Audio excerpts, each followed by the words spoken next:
பார்த்துட்டு இருக்கோம். ஆனா எனக்கு கூட்டிட்டு வந்து உட்கார வச்ச நபர் பஸ்ல போகும்போது பழகின நண்பர் தான். ஆனா எனக்குள்ள வந்த நம்பிக்கைக்கு ஒரு காரணம் என்னன்னா, தேவைகள் அதிகம். என்னங்க, தேவைகள் அதிகம். பசியில் இருக்கிறவங்களுக்கு பழைய சோறு பார்த்தா பழைய சோறு வேணாம்னு சொல்ல மாட்டா, என்ன சொல்லுவாங்க? அதுதான் பிரியாணி பார்த்த சந்தோஷத்தோட அதிகமாக கொடுக்கும். எஸ்ஆ நல்லா இன்னைக்கு வீடியோல பார்த்த மாதிரி மேரேஜ் ஆயிடுச்சு, 2 பசங்க இருக்காங்க, அம்மா இல்ல, அப்பா மட்டும்தான்.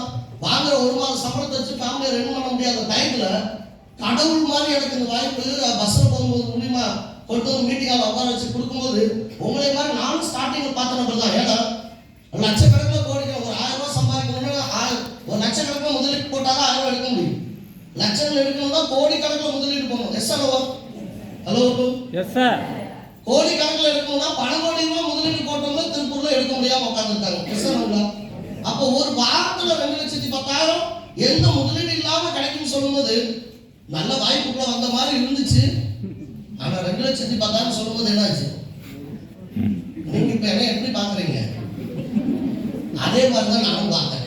என்னங்கடா எங்களுக்குலாம் அருள்குமார் சார் தான் சொல்லுவாரு, குழந்தையிலே காது குத்தியாச்சு, இப்ப பெரிய ஆள் ஆனதுக்கு அப்புறம் கடப்பாதை என்ன பண்றீங்க? இதெல்லாம் நம்ப முடியுமா? இதெல்லாம் ஏற்றுக்க முடியுமா? ஒரு வாரத்துல 2,10,000 மாசம் என்னங்காச்சு? 8,40,000. இதெல்லாம் சாத்தியமாகுமான்னு உட்கார்ந்து சிரிச்சுக்கிட்டே இருந்த நபர் தாங்க. ஆனா மக்களுக்கு எல்லாம் பொதுவான கருத்து இருக்கு. என்னங்க, கண்ணால் காண்பது போய் காதால் கேட்பது போய் தீர விசாரிப்பது மெயின் சொன்ன மாதிரி இங்க பேசுறது நடக்கிறது எல்லாம் பார்க்கும்போது நம்பவும் முடியல, நம்பாம இருக்க முடியல. ஆனா தேவை இருக்கனால என்னை கூட்டிட்டு வந்த நபர் தான் கூட்டு உட்கார வச்சு கேட்ட, ஐயா கம்பெனியில் இருக்கிற பொருளெல்லாம் விடு, மாவீரன் சார் சொன்ன 2,10,000 விடு, உனக்கு எவ்வளவு வந்து? ஹலோ எஸ்ஆர்ஓவா, எனக்கு நம்ம உழைக்க தயார்.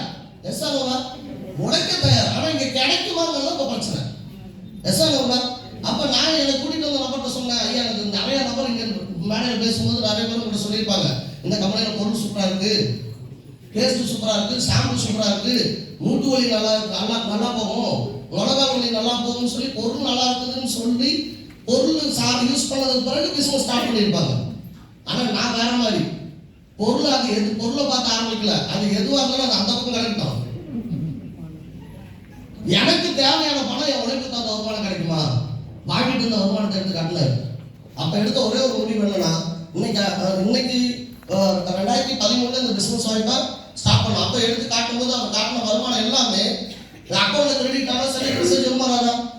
ஹலோ ஒரு வாரம் 10,000 15,000 12,000 எடுத்து காட்டும்போது எனக்குள்ள ஏற்பட்ட ஒரே ஒரு தாக்கம் என்னன்னா, அந்த 2,10 கிடைக்குதோ இல்லையோ இவரோட வேலை செஞ்ச இந்த ஒரு வாரத்துல 10 கிடைச்சாலும் பெரிய விஷயம். எஸ்ஆங்களா அப்ப மாசம் என்னாச்சு? என்னாச்சுங்க? 2013-14 மாசம் 40,000. அது வீட்டுல இருந்துட்டு நம்மளுக்கு தெரிஞ்ச நம்ம ரெக்கமெண்ட் பண்ணிட்டு சென்னைக்கு போக தேவையில்லை. ஹலோ அப்ப மணப்பாறையில நம்ம ஏரியாலேயே வாரம் 40,000 மாசம், வாரம் 10,000 மாசம் 40,000 இது கிடைச்சா போதும்னு சொல்லி ஆரம்பிச்ச கேட்டகரி தான் நான். அப்ப அவர் வருமானத்தை காட்டும் போது எனக்குள்ள ஏற்பட்ட மாற்றம் என்னன்னா, இதை நம்ம மாசத்துல வாங்கணும்னா இங்க இருந்து சென்னை வரை போய் 30 நாள் டியூட்டி பார்த்து குறிப்பு லீவ் இல்லாம எஸ்ஆர்ஓங்களா அப்புறம் தான் முழுசா பார்க்க முடியும். அப்படிதான் மேடம் சிரிக்கிறாங்க. உண்மைங்களா இல்லைங்களா? அதில் லீவ் இல்லாம அதுலயும் கட்டாயம் உண்மைங்களா? அப்ப லீவ் போடாம ஒர்க் பண்ணதுக்கு அப்புறம் நான் பார்க்க வேண்டிய வருமானத்தை 7 நாள் வருமானமா எப்போ அவரோட மொபைல பார்த்தோம் அன்னைக்கே பார்த்துட்டு இருந்த வேலையை ரிசைன் பண்ணிட்டு உடம்புல உயிர் ஒன்று இருக்குல்ல, அது கடைசி வரை மைலேஜ் தான் சொல்லி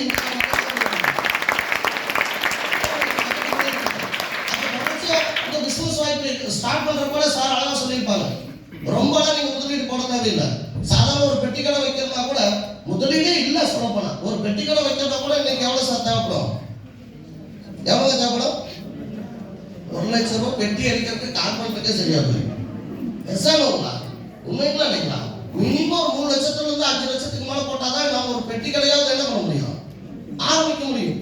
ஆனா இந்த பிசினஸ் சொன்னாங்க, நீங்க லட்சக்கணக்கில் நீங்க முதலீடுன்னு எதுவும் போட தேவையில்லை.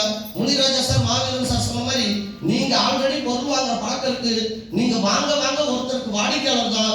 ஆனா மைலேஜ் ஸ்டைல வாங்கினா கம்பெனியோட வியாபாரியா மாறலாம். அதுக்கு மினிமம் ஒரு 55,000 ரூபாய்க்கு பொருள் எடுத்தாவே போதும்னு சொல்லக்கூடிய உலகத்தில் ஒரே ஒரு கம்பெனி அந்த மைலேஜ் ஸ்டைல் மார்க்கெட்டிங் தான். எஸ்ஆர்ஓ